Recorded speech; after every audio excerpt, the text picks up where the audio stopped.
Welcome back to academia biology और मैं हूँ आपके साथ शशि नती।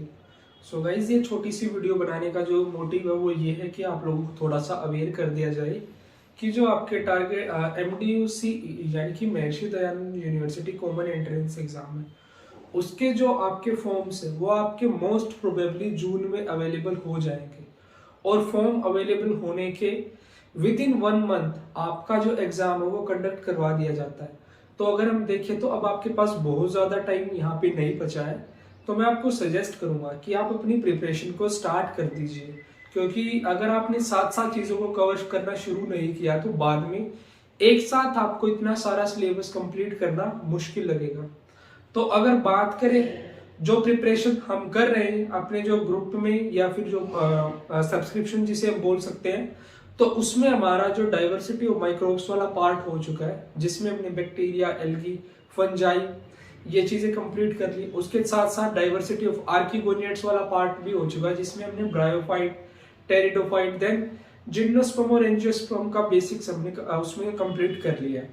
उसी के साथ साथ जो सेल बायोलॉजी वाला पार्ट है अपना, वो भी ऑलमोस्ट होने ही वाला है। तो मैं आपको ये बता देता हूँ कि जो अपनी टारगेट MDUCE की जो स्ट्रेटेजी रहने वाली है वो किस तरह से होगी। तो स्ट्रेटेजी कुछ इस तरह से होगी कि देखो, जब तक आपके फॉर्म निकलेंगे, फॉर्म निकलने से पहले पहले हमारा टारगेट रहेगा कि आपका जो ऑलमोस्ट आपका सिलेबस है वो सारा का सारा एक बार आप उससे गो थ्रू हो ले, मतलब एक बार आप उसको अच्छे से पढ़ ले। देन फॉर्म अवेलेबल होने के बाद आपको जितना भी टाइम मिलेगा, 20 दिन का या 25 दिन का, उस 20-25 दिन के टाइम में हम सारा का सारा सिलेबस दोबारा से एंटायरली रिवाइज करेंगे। और जो आपका वो रिवीजन टाइम होगा, उस टाइम पे आपको प्रॉपर लेक्चर सीरीज आपकी चलेगी, जिसमें हम उस प्रिपरेशन को स्पीड अप करेंगे। साथ में आपके पास मटेरियल तो ऑलरेडी ही प्रेजेंट होगा, क्योंकि वो आपके पास अब साथ साथ ही पहुंच रहा है जिन बच्चों ने सब्सक्रिप्शन ले रखा है। तो जो लेक्चर सीरीज होगी या जो वो 21 डेज का, 25 डेज का जो अपना बिल्कुल फास्ट रैपिड रिवीजन का जो टाइम होगा एग्जाम से पहले का, जिसमें हम क्वेश्चन प्रैक्टिस और सारे सिलेबस को दोबारा कवर अप करेंगे, वो सिर्फ उन स्टूडेंट्स के लिए होगा जिन्होंने सब्सक्रिप्शन को परचेज कर रखा है।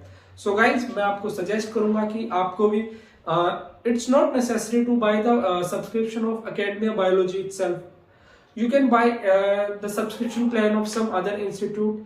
जो भी आपको बेटर लगे आप वहां चूज कर सकते हो। देखो, किसी सब्सक्रिप्शन को एनरोल करने का बेनिफिट क्या होता है, आपको प्रॉपर गाइडेंस मिलती रहती है, आपको स्टडी मटेरियल मिलता रहता है, आपको इन आलतू फालतू की चीजों की टेंशन लेने की जरूरत नहीं होती है कि प्रिपरेशन किस तरह से करनी है। अगर आपको एक प्रॉपर पाथ दिख जाए, प्रॉपर गाइडेंस मिल जाए, तो आप बेटर रिजल्ट्स ला सकते हो, बेटर आप स्कोर कर सकते हो। सो गाइज, अगर आपको हमारे ग्रुप के साथ जुड़ना है तो आपका जो ग्रुप का लिंक है, जो ज्वाइनिंग लिंक है, वो मैंने कमेंट सेक्शन में या डिस्क्रिप्शन में पिन कर दिया है। तो उम्मीद आप लोगों की तैयारी अच्छी चल रही होगी। एंड आने वाले कुछ ही दिन में ऑलमोस्ट हम साथ साथ क्वेश्चन प्रैक्टिस भी कर ही रहे हैं, जिसमें से एक क्विज का जो लिंक है वो तो मैंने आपका पब्लिक डोमेन में डाला था, जिस क्विज को कोई भी अटेम्प्ट कर सकता था। तो उसी तरह से previous year questions, new fresh questions and आपका थ्योरी, सारा का सारा हम एक बार एंटायरली सब कुछ रिवाइज करेंगे एग्जाम से जस्ट पहले। So guys, don't get panic होने की आपको जरूरत नहीं है। जो भी आपका एक बेसिक आपने जो पेस बना रखी, उसी के साथ अपनी तैयारी करते रहिए। सबसे इंपॉर्टेंट जो चीज है वो है कॉन्टिन्यूटी। इन केस अगर आपको लग रहा है कि सिलेबस बहुत ज्यादा वाइड है, याद नहीं हो रहा, ये लगने के बावजूद भी आप थोड़ा थोड़ा पढ़ते रहिए, तो आपको लगने लगेगा कि आपका मोस्ट ऑफ द सिलेबस आपने धीरे धीरे कवर कर लिया, जिससे आपका कॉन्फिडेंस बिल्डअप होगा। और कॉन्फिडेंस बिल्डअप होने से आपको प्रिपरेशन करने में बहुत ज्यादा हेल्प मिलेगी। मेन जो इंपॉर्टेंट चीज है वो ये है कि डीमोरलाइज या डीमोटिवेट बिल्कुल भी नहीं होना है। इनकेस अगर आपको कोई डाउट आ रहा है तो आप मुझसे कमेंट सेक्शन में पूछ सकते हैं। So guys, thank you for watching me carefully and stay tuned for the next one.